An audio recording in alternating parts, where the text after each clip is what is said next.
San Gregorio, por sobrenombre el teólogo, una de las más brillantes lumbreras de la Iglesia griega, fue hijo de un padre y de una madre santos, hermano de Santa Georgina y de San Cesario, y nació en Arianzo, pueblo pequeño en el territorio de Nacianzo, en la provincia de Capadocia. Su padre, que también se llamaba Gregorio, había sido gentil, pero la virtud, las lágrimas y las exhortaciones de su mujer, Santa Nona, le convirtieron a la fe de Cristo tan de veras que, habiendo sido bautizado por San Leoncio, obispo de Cesarea, mereció con el tiempo ser elevado a la dignidad episcopal y después de su muerte ser contado en el número de los santos. El niño Gregorio fue fruto de las oraciones de Santa Nona, que no pedía a Dios un hijo sino para consagrarle a los altares, y le recibió así como un presente que le hacía el cielo, para ser mera depositaria de él. Fue correspondiente a esta idea la educación que le dio. Parecía haber nacido Gregorio solamente para la virtud. Todos los entretenimientos de su niñez se reducían a ejercicios de devoción. Su mayor diversión era retirarse a orar, y el tierno amor que casi desde la cuna profesó a la Santísima Virgen podía parecer presagio del que por toda su vida conservó a la virginidad y a la pureza. Él mismo refiere que siendo niño se le representaron en sueños dos hermosísimas y modestísimas doncellas, y le dijeron que se llamaban la castidad y la templanza, que continuamente asistían al trono de Jesucristo, y eran el principal ornamento de todos los que componían su corte, y diciendo esto desaparecieron. Despertó Gregorio y desde entonces quedó tan enamorado de la castidad que jamás admitió cosa que pudiese manchar ni aun levemente esta preciosa virtud. Al paso que se le iba desarrollando la razón, iba también creciendo en la piedad y los ejemplos domésticos, sobre todo después de la conversión de su padre, hicieron tanta impresión en él que en nada encontraba gusto sino en la oración y en la lección de libros espirituales. Advirtiendo sus padres la vivacidad y la extraordinaria penetración de su ingenio, con una admirable disposición para el estudio de las letras humanas, le enviaron a estudiar primero a Cesarea de Capadocia y después a Palestina. En todas partes sobresalió por la superioridad de su talento y su singular virtud. Era entonces muy célebre la Universidad de Atenas, donde florecían todas las artes y ciencias. Pasó a ella nuestro Gregorio, padeciendo en la navegación una furiosa tempestad, que le hizo mirar ya con grande tedio aquella gloria poco sólida y aquella brillante fortuna que podía prometerse de su rara elocuencia y de su grande sabiduría. Concurrió al mismo tiempo a aquella famosa escuela San Basilio, y desde entonces contrajeron los dos santos una estrecha amistad que conservaron toda la vida. Distinguiéronse ambos entre todos por su ingenio y por el arreglo de sus costumbres, que se hacía reparar más en medio de la disolución que reinaba en la ciudad. Hallábase a la sazón estudiando en la misma universidad Juliano Apóstata, primo del emperador Constancio, y movido de lo mucho que oía hablar de los santos, tuvo con ellos algunas conversaciones. Solicitó la amistad de entrambos, pero no pudo engañar su religión ni su penetración, por más que procuró disimular las perniciosas máximas en que ya estaba imbuido. Descubrió San Gregorio el desorden de aquel corazón y de aquel entendimiento por la descompostura de sus acciones, y al despedirse de él en cierto día exclamó: «¿Qué monstruo abriga en su seno el imperio romano?». Habiéndose retirado de Atenas San Basilio, no pudo Gregorio detenerse allí largo tiempo. Al cabo de un año se retiró también a pasar de las instancias que hicieron para detenerle los que tanto le amaban y estimaban. Llegando a Nacianzo, recibió el bautismo de mano de su padre, que ya era obispo de aquella ciudad. Sintióse alumbrado con el sacramento de una nueva luz, a cuyo favor distinguió la falsa brillantez del mundo de la verdadera y sólida gloria que sólo se halla en la virtud, y resolvió trabajar únicamente para ganar el cielo. Todo lo di, dice el santo, a aquel de quien todo lo recibí, y me ha recibido a mí. Consagréle mis bienes, mi salud y el talento para predicar que se sirvió concederme. La única utilidad que he pretendido sacar de estos beneficios es poderle hacer un eterno sacrificio de ellos, y tener algo con que acreditar que para mí todo es nada respecto de Jesucristo, quien de aquí en adelante me servirá de todo.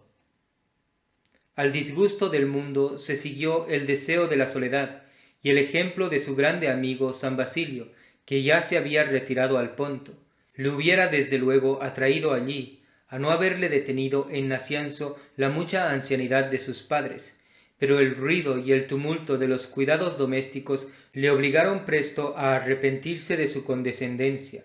y acusándose a sí mismo de haber dado demasiadamente oídos a las voces de la carne y sangre, rompió los lazos que le detenían y se escapó al desierto del Ponto, donde se reunió con su amigo, que ya se había establecido en la soledad que debía serles común.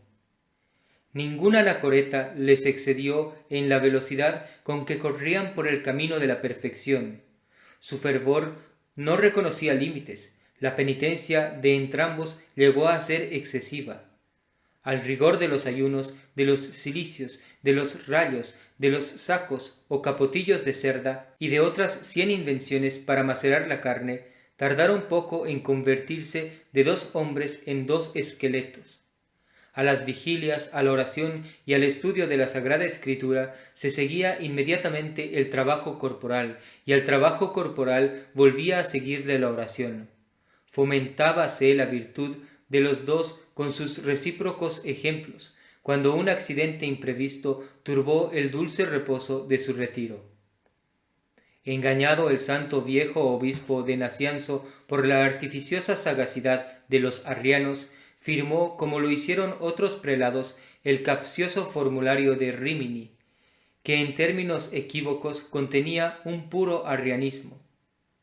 Noticiosos de esto, los monjes de Nacianzo no quisieron comunicar con su obispo, y todos los católicos siguieron el ejemplo de los monjes. En medio del grande amor que nuestro Gregorio tenía a la soledad, apenas llegó a su noticia esta división cuando volvió a remediarla. Descubrió luego al buen viejo el lazo que le habían armado los herejes, y volviendo a unir al pastor con las ovejas, tuvo el consuelo de verle abjurar un error en que había caído puramente por engaño. Aprovechóse su padre de la detención que en esta ocasión hizo Gregorio en Nacianzo, y considerando el gran bien que se seguiría a la Iglesia si un sujeto de aquel mérito y de aquella virtud fuese elevado a la dignidad del sacerdocio, resolvió conferirle los sagrados órdenes. Sobresaltóse el santo al oír esta proposición, estremeciéndole la consideración de un estado tan sublime, pero hubo de rendirse en vista de una vocación tan manifiesta. Ordenóse de presbítero el día 6 de enero del año de 362. Aumentóse su fervor con el nuevo carácter, y dominándole siempre el amor a la soledad, volvió a huir secretamente al Ponto, y fue en derechura a buscar a su amado Basilio.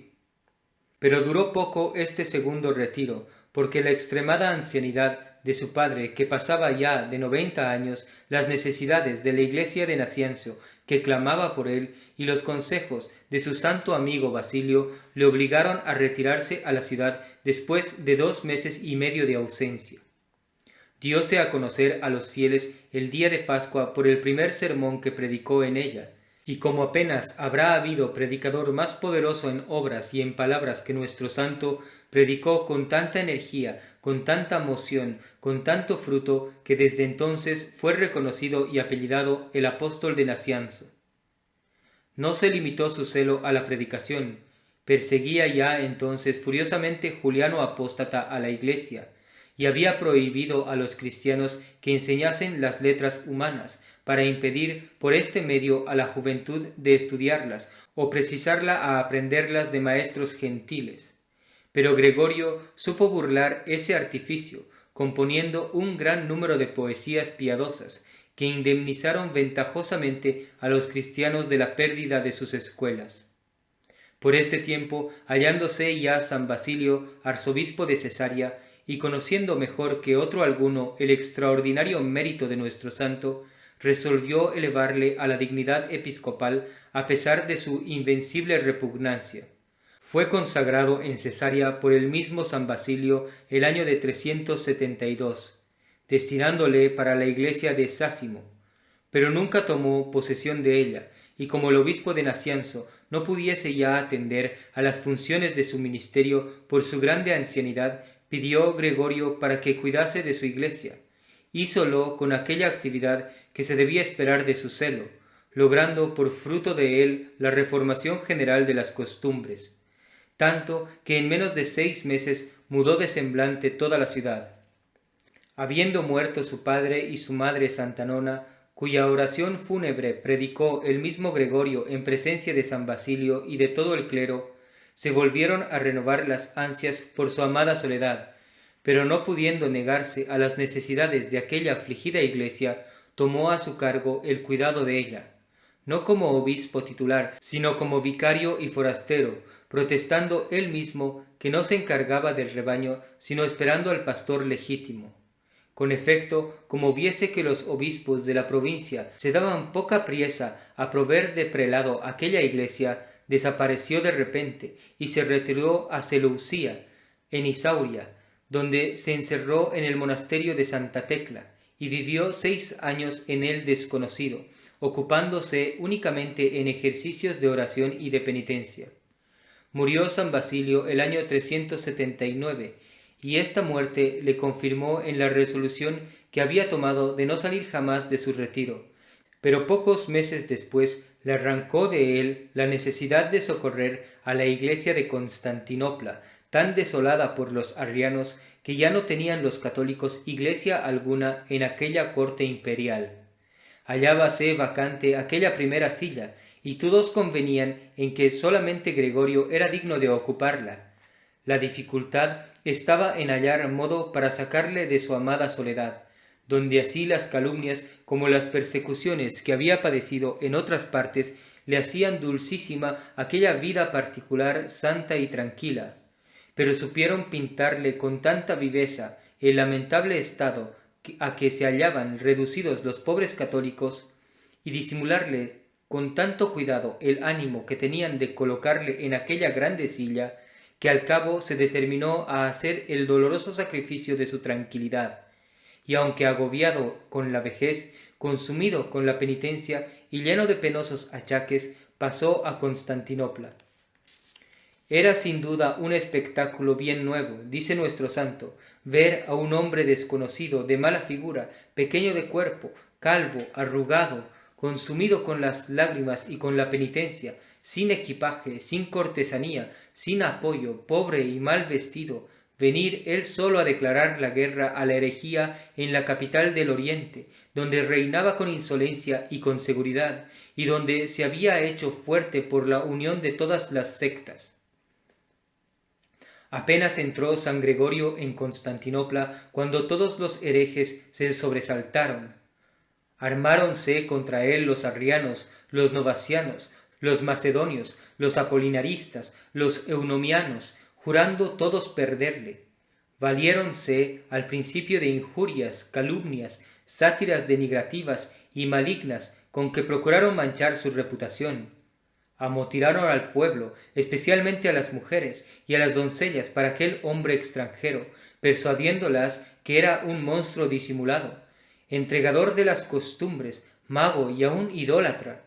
Citáronle ante los tribunales seglares, y no pocas veces en las mismas calles le perseguían a pedradas.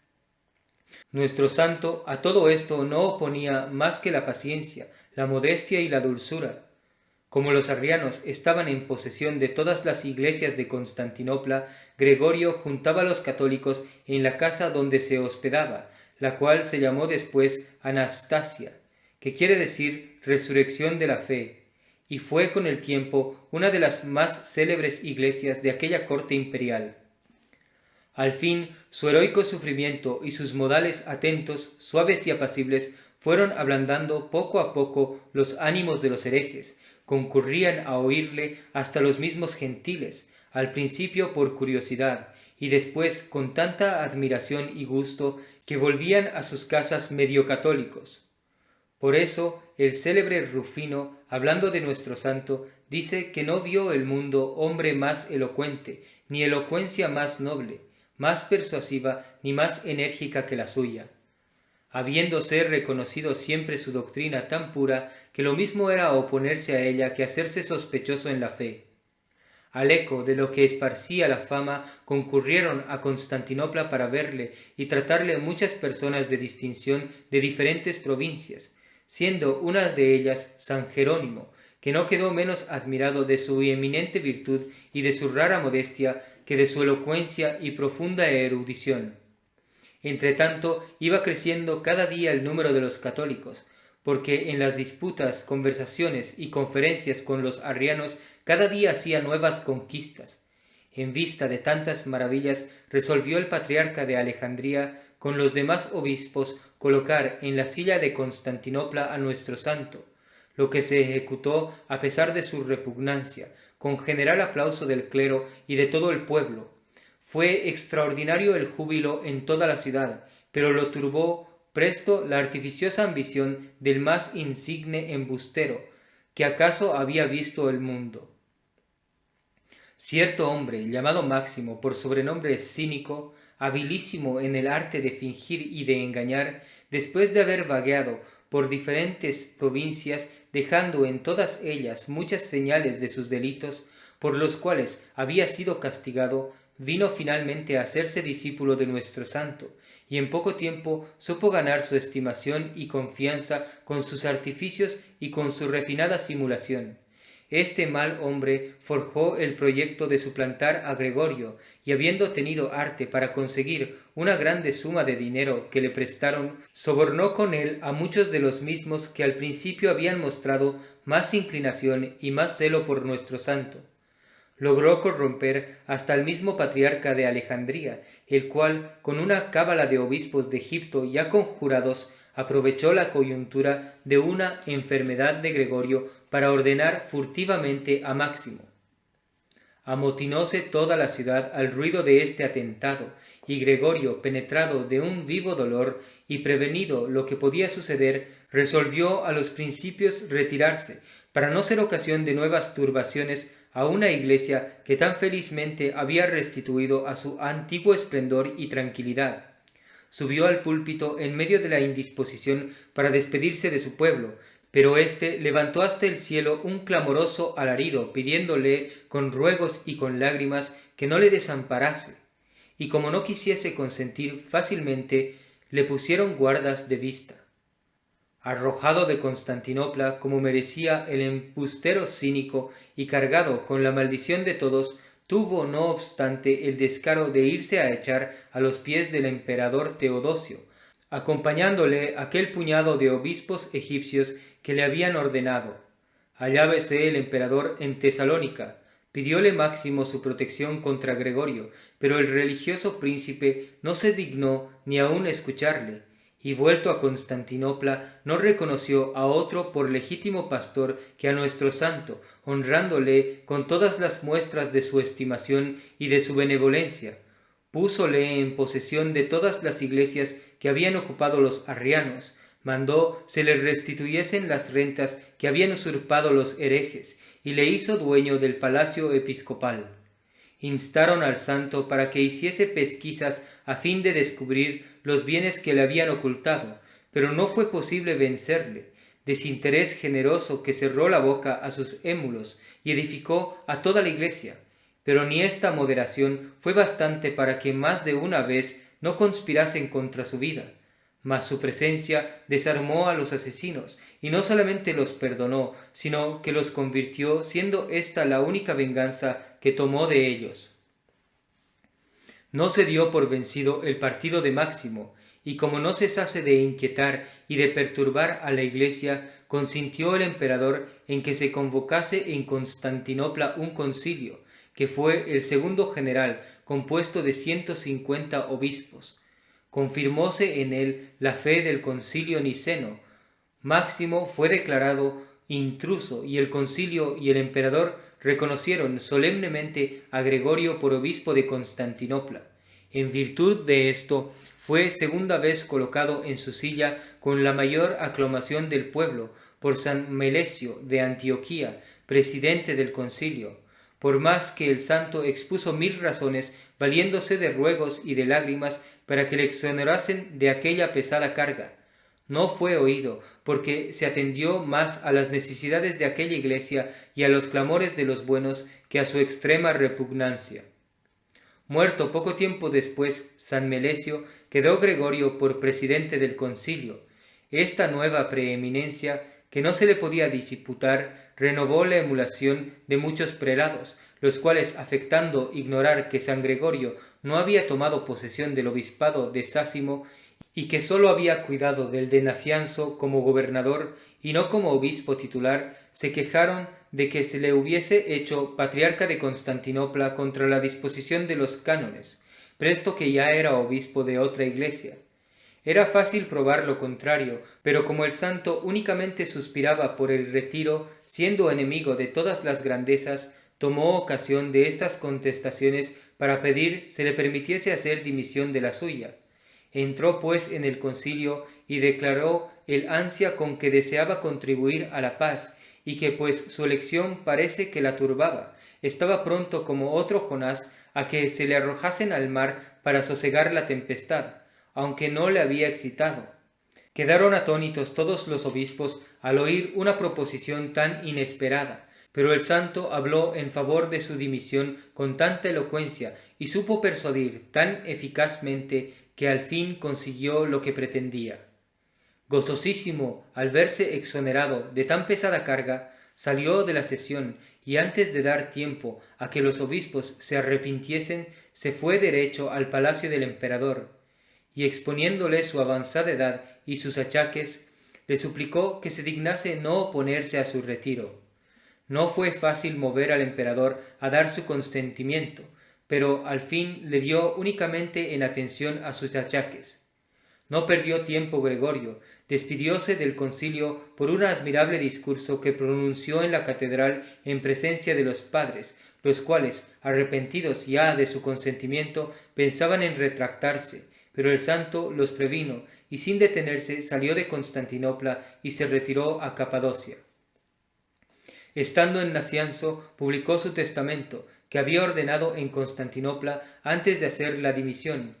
Era su fecha el día último de diciembre del año 381, y estaba firmado por 7 obispos, siendo este el documento más antiguo, o a lo menos el más auténtico, de esta especie que nos dejó la antigüedad.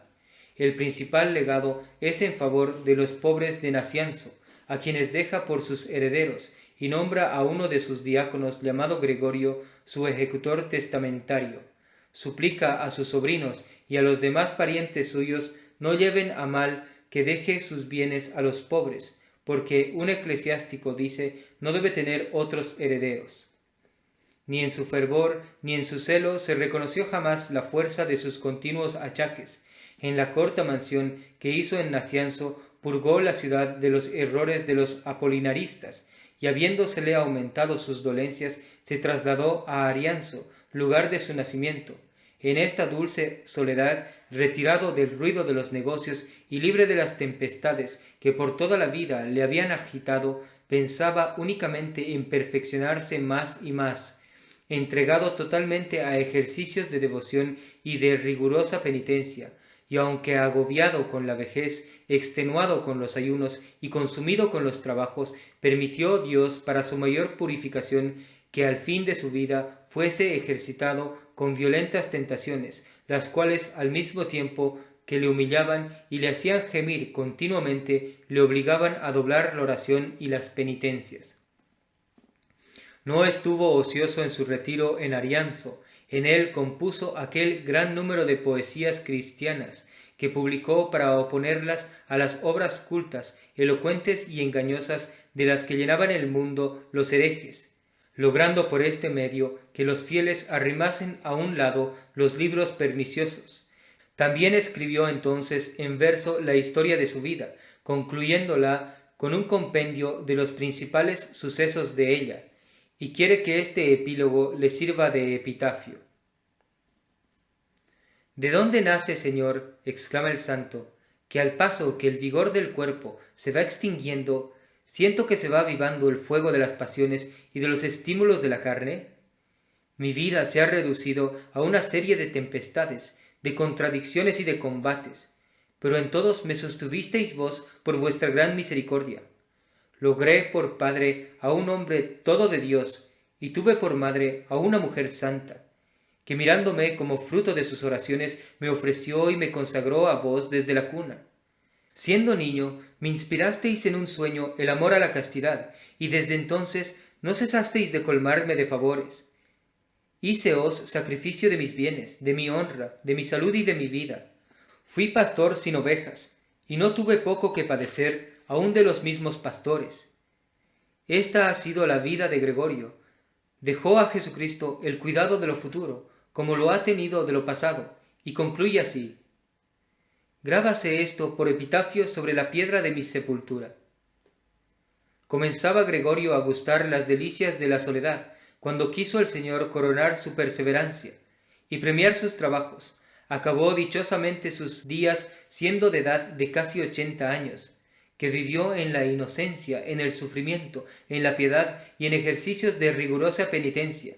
Los milagros que hizo en vida y los que continuó el Señor en su sepultura después de muerto hicieron célebre su culto en todo el oriente. Fue enterrado en Nacianzo, pero después fue trasladado su cuerpo a Constantinopla en tiempo del emperador Porfirogénetes y colocado con gran solemnidad en la iglesia de los 12 apóstoles. En la decadencia del imperio griego fue conducido el santo cuerpo a Roma, donde estuvo en la iglesia de las religiosas griegas hasta el año de 1580, en que el Papa Gregorio XIII trasladó por sí mismo sus reliquias con gran pompa y solemnidad a la magnífica capilla que en honra del santo había hecho edificar a sus expensas.